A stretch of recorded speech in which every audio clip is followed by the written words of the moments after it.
Today we're going to talk about recovery, which is an often neglected aspect of working out or training, or however people want to look at this. So often people will put a lot of time and effort into understanding how they're going to do whatever exercise they're going to do, however they're going to push themselves. But they don't spend any time studying the process of recovery. And in some sense, I don't like this word recovery, because it's not just about bringing yourself back to a baseline, although sometimes that is helpful as a sort of guide. But over time, that baseline will change due to whatever training that you're doing. So the recovery is also a process of assimilating the training that you're doing and of slow adaptation of the system to that training. But each time, essentially, you're bringing yourself back down. So if you go for a jog, you're out of breath, you need to recover let's say you're breathing really hard, heart rate goes up really high. Now you stop. Well, the breathing has to come down, the heart rate has to come down, everything has to come back down to a normal or a more baseline state, so you can go about your business.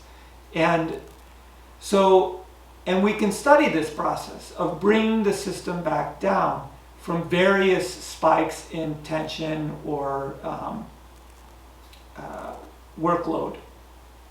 And through studying this process, we can recover faster, push ourselves a little more, and recover more efficiently, so that we assimilate and adapt to the training and get more out of it, frankly, faster. So, to this end, the first exercise that we're going to do is a breath hold. We're using the breath hold to stress the system out a little bit. The heart rate will go up. When you start to breathe again, the breathing rate will be high to recover. And you're going to watch the whole process take place. I do suggest at the beginning you lay down. If you've never done breath holds, it is possible to hold your breath long enough to pass out, and I am not suggesting that you do this. You have to be particularly strong-minded to do it, but don't push yourself that far. But still push yourself. I want you to hold your breath a little bit longer than what you're actually just comfortable with, so that you can feel a little bit of the fear and anxiety, and the body is stressed out a little bit more than it would otherwise. So what you're going to do is inhale and then exhale, but don't exhale completely.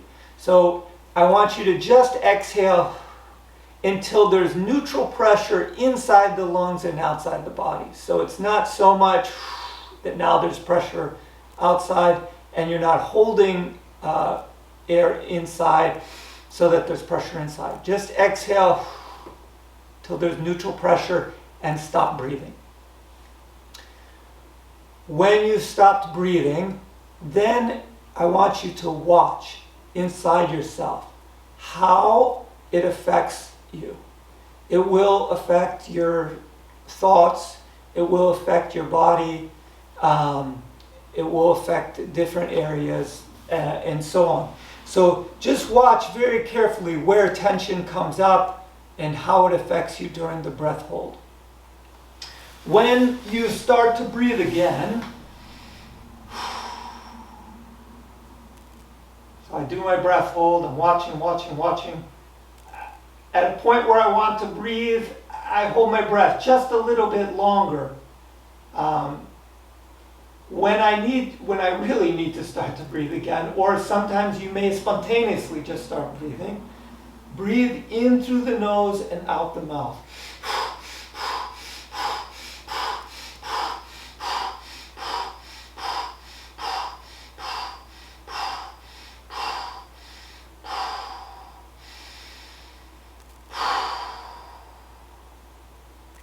And you see, it's very hard to describe. Try to allow your body to find its own rhythm of what it needs to do to recover most efficiently. And when to stop that sort of intensive breathing as well. You'll notice when I did the breathing, towards the end, there's kind of a big, where I'm like, okay, there's a kind of like, okay, I'm done with that. So there's all these sort of stages during the recovery where it's sort of acute, and then it's less acute, and then you start to bring yourself completely back down. The other thing is listen very carefully to the heartbeat and the pulse. Don't listen using your hands. Everyone wants to do this at the beginning. See if you can just hear from the inside the heartbeat and the pulse through the body, so that you have an idea of when the heart rate and the pulse and the breathing and everything starts to come back down. Okay, I'll do a little bit of a demonstration. I'm just going to do a short breath hold, but so just so you get the idea of kind of the full picture, in case that helps.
Okay, so it's not necessary to do a super long breath hold. You can do that. It's okay. I mean, it's good if you can do that. But it's more important that you watch the process. If you're watching very closely, even in a short breath hold, you can see how it changes the system. And then during recovery, you can watch and practice bringing it back. That's the important part of the process, is that you stress the system out and then bring it back to the baseline. Take an internal picture, stress it out, bring it back to the baseline. Okay, for this next exercise, we're going to combine short breath hold with some physical activity. So we're going to use push-ups. If you don't like push-ups or can't do them, actually do the push-ups. But if you need to, you can use any exercise, sit-ups, squats. And in fact, I suggest over time that you do this same drill with sit-ups, with squats, with leg raises, and so on. But here's how the drill works. I inhale, I exhale to neutral pressure, just like before. But when I exhale to neutral pressure, I'm going to do one push-up while my breath is held. Then I'm going to lay down and recover. Right away. It's a very short breath hold. Once I recover, I will inhale, exhale, hold my breath again, and do 2 push-ups. Then I lay down and recover. Once I have completely recovered from the 2 push-ups, I inhale, I exhale, I hold my breath, and I do 3 push-ups. And I keep going like this. Each time it's very important that you recover completely. Bring yourself all the way back down to a baseline kind of state. especially in terms of the heart rate and the breathing rate. I mean, you may still feel some muscle fatigue or whatever, that's inevitable, but with regard to the heart rate and the breathing rate, bring yourself all the way back down before you do the next one. And I want you to go all the way up to 5 push-ups on a breath hold, and then go back down. 4, 3, 2, 1. So I'll do a couple for demonstration purposes. I won't make you sit through the whole thing. But so I get into push-up position. I inhale, I exhale. 1 push-up.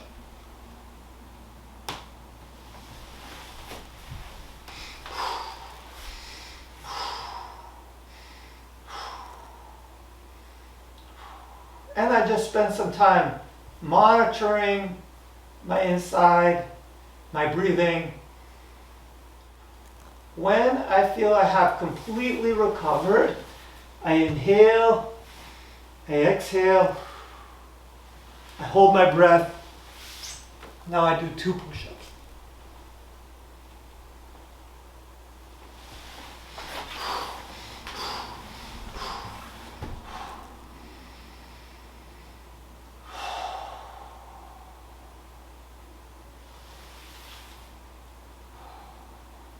Again, I watch the process, I use my breathing.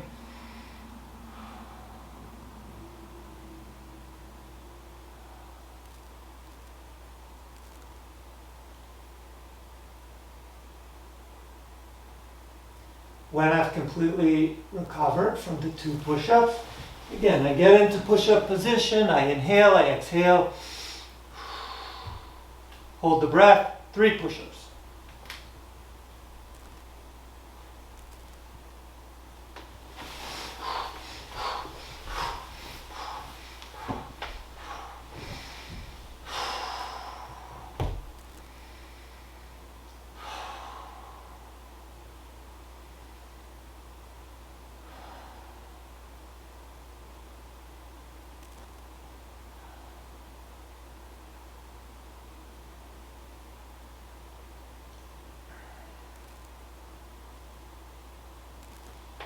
Okay, so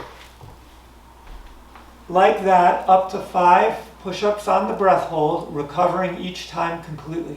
It's very important that you watch and make sure you have recovered completely before you do the next set of push-ups.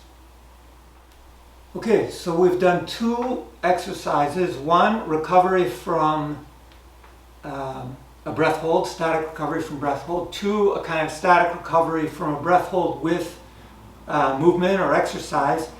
The 3rd exercise that we're going to do is we're going to again do a breath hold, and we're going to do movement. This time we'll do walking on a breath hold. Then when you do the recovery, instead of just lying static, you're going to do some type of exercise while you're breathing. Push-ups, sit-ups, squats, jogging, whatever it is. And you're going to recover while in motion, while in the context of doing exercise. So if I show, it'll make a little bit more sense. So I inhale, I exhale, same as before, to neutral pressure, and then I'm just going to walk.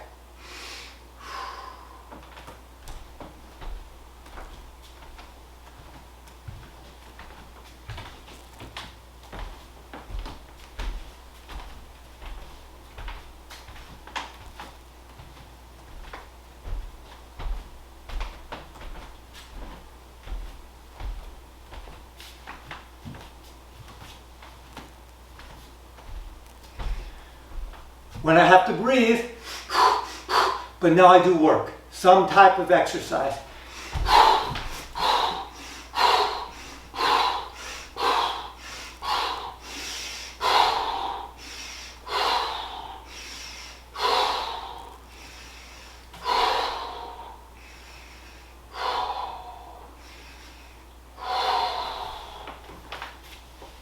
And I recover while doing the push-ups. When I do that, then I do another cycle. I inhale, I exhale, I hold the breath, I walk. When I have to breathe again, but now I do some other exercise. Maybe I'm just going to crawl around on the ground.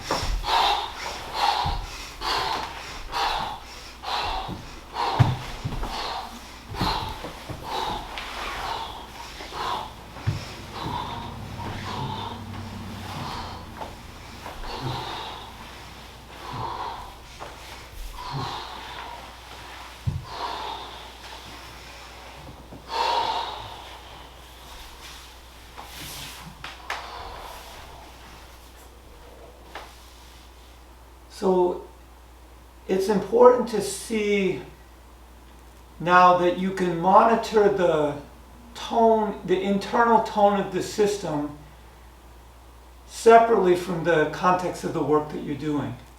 So sometimes your tendency when you start to do this, like, oh, I'm doing push-ups or I'm crawling, you will instinctually excite yourself even more, which will make the recovery difficult to do.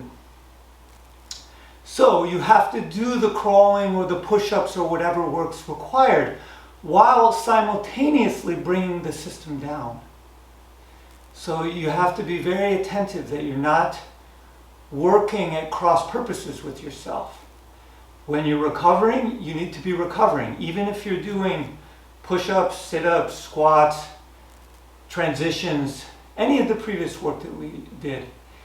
And you can try to pay attention to see which exercises help you recover the most. For some people, maybe rolling around on the ground helps them recover. For others, maybe running, they feel they have to run, or different exercises will have a different effect in the system. And this will be also vary contextually. So it may be one day you feel, I really need to run. Another day you'll feel, I need to do push-ups. Another day you'll feel, I need to do leg raises. That's just what I need at the end of the day. So, but it all comes from listening to your body and allowing it to find the movement and the activity that it needs in that moment, or that's going to facilitate its recovery the most. Remember last lesson, or 2 lessons ago, when we talked about free movement, finding origin of your movement that's not thought-based and not habit-based, but rather is rooted in sort of the body's continually being engaged and aware with what's happening now inside and in the context of the situation.